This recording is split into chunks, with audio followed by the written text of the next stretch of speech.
Party है final रूप से जो सीटें तय हुई, संख्या जो तय हुई, उसको वह सर्वसम्मति से सबके द्वारा तय की गई है। पूरी मजबूती के साथ हम लोग चुनाव के मैदान में हैं। बीच वार्ता के क्रम में क्या कुछ हुआ, अब उस पर चर्चा करने का कोई मतलब नहीं। तय होने के बाद जो सहमति के बाद तय जो चीज होती है वह सबके द्वारा तय की गई चीज मानी जाती है। तो इसलिए कोई सिटिंग किसकी थी नहीं थी पहले, अब उसका कोई अर्थ नहीं है।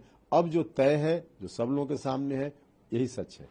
कहीं भी बातचीत का जो क्रम होता है तो उस समय थोड़ा उतार चढ़ाव की स्थिति बनती है, क्योंकि हर पार्टी किसी भी गठबंधन में अपनी सीटों की संख्या ज्यादा चाहती है। ये किसी भी पार्टी के लिए है, बड़ी पार्टी हो छोटी पार्टी हो। तो हमारे यहाँ भी एनडीए में जब बातचीत चल रही थी तो कई जगह अड़चन की स्थिति बनी, लेकिन तमाम प्रक्रिया के बाद जब फाइनल कहा जाता है कि अंत भला तो सब भला, तो अंत में सब भला हो गया, सारी चीजें तय हो गई और सब लोगों की सहमति से तय हो गई, तो उसके बाद तो कोई मतलब ही नहीं है उन बातों की चर्चा फिर से की जाए। देखिए, उम्मीद क्या थी, हमने कहा ना कि सबकी उम्मीद रहती है और कहीं भी थोड़ा कंप्रोमाइज तो करना ही पड़ता है। परिवार में भी 6-7 लोग होते हैं, सबकी अपनी अपनी उम्मीद होती है, लेकिन अगर रिलेशन को मजबूत रखना है तो थोड़ा कंप्रोमाइज की स्थिति तो परिवार में भी करनी ही पड़ती है। तो उसी तरह से गठबंधन भी एक परिवार की तरह है। तो जो कुछ भी हुआ, लेकिन अब जो फाइनल रूप से तय हुआ वो 100% सहमति। बीजेपी को जितनी सीट मिली उस पर हम लोगों की भी है, जेडीयू को जितनी सीट मिली उस पर हम सब लोगों की है, हमारी पार्टी को जितनी सीट मिली उस पर हम उन लोगों की भी सहमति है। मतलब कि जो भी पार्टी है फाइनल रूप से जो सीटें तय हुई, संख्या जो तय हुई, उसको वह सर्वसम्मति से सबके द्वारा तय की गई है। इसलिए पूरी मजबूती के साथ हम लोग चुनाव के मैदान में हैं। बीच वार्ता के क्रम में क्या कुछ हुआ, अब उस पर चर्चा करने का कोई मतलब नहीं। बिहार की राजनीति को आप बहुत अच्छे से समझते हैं, वरिष्ठ नेता हैं।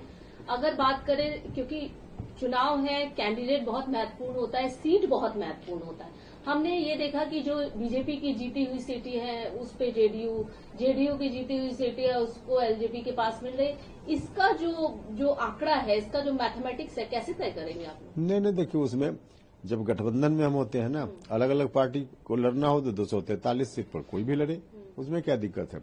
लेकिन जब गठबंधन की बात होती है तो गठबंधन में हमारी सीट उनकी सीट पहले से तय नहीं है। जो हम तय करते हैं मिलकर, और तय हमने अगर यही किया कि कोई उनकी सिटिंग सीट भी है और आपस में सहमति बन गई कि उस पर अब उनकी पार्टी की ओर से उम्मीदवारी नहीं होगी, अब कोई दूसरी पार्टी की ओर से उम्मीदवारी होगी, तो तय होने के बाद जो सहमति के बाद तय जो चीज होती है वह सबके द्वारा तय की गई चीज मानी जाती है। तो इसलिए कोई सिटिंग किसकी थी नहीं थी पहले, अब उसका कोई अर्थ नहीं है। अब जो तय है, जो सब लोगों के सामने है, यही सच है। आपकी जो जीती हुई सीटें जो आप लोगों की थी, पवन सिंह भी कैंडिडेट हुए, हालांकि उन्होंने नॉमिनेशन वो ले लिया। अब उनका क्या, उस समय आप थोड़े से क्या असमंजस की स्थिति में थे? नहीं, बिल्कुल नहीं। लोकसभा का चुनाव एक अलग परिस्थिति में खासकर हमारे यहाँ हुआ, तो उस परिस्थिति से सभी लोग वाकिफ हैं। और हमने बार बार लोकसभा चुनाव के बाद जब विधानसभा चुनाव की चर्चा होती थी तो लोग पूछते थे, तो उस वक्त भी हम बार बार कहते थे कि जो गलती हुई हम सब लोगों की ओर से, एनडीए की ओर से उस वक्त, जिसके चलते चुनाव परिणाम न सिर्फ काराकाट लोकसभा क्षेत्र में बल्कि अगल बगल के कई क्षेत्रों में जहां लास्ट फेज का इलेक्शन था तो वहां परिणाम विपरीत आ गया।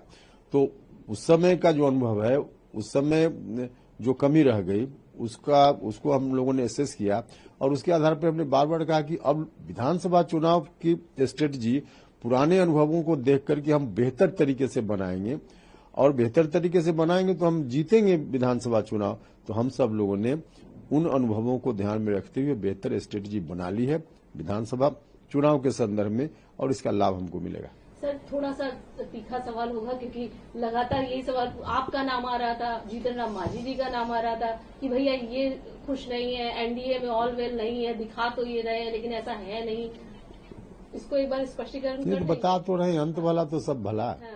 अंत भला तो सब भला। तो अंत में जो तय हुआ सबकी सहमति से, और सहमति के बाद अब कहीं कोई इफ बट तो आपको नहीं दिखता होगा, ऐसा हमको लगता है। तो अब जो है सामने, आखिर कुल मिला जुला कर सारा एक्सरसाइज का क्या मतलब था? सारा एक्सरसाइज तो इसलिए न हो रहा था कि सब कुछ तय हो जाए, ठीक से तय हो जाए। तो बीच के क्रम में, वार्ता के क्रम में जो कुछ हुआ कोई मतलब नहीं उसका। जो चीज तय हुई सर्वसम्मति से सब लोगों ने प्रसन्नता पूर्वक उसको स्वीकार किया।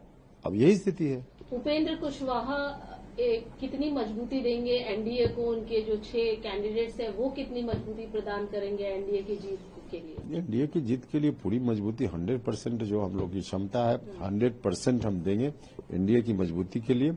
हमारी पूरी पार्टी इस काम में लगी हुई है और बिल्कुल सक्सेसफुल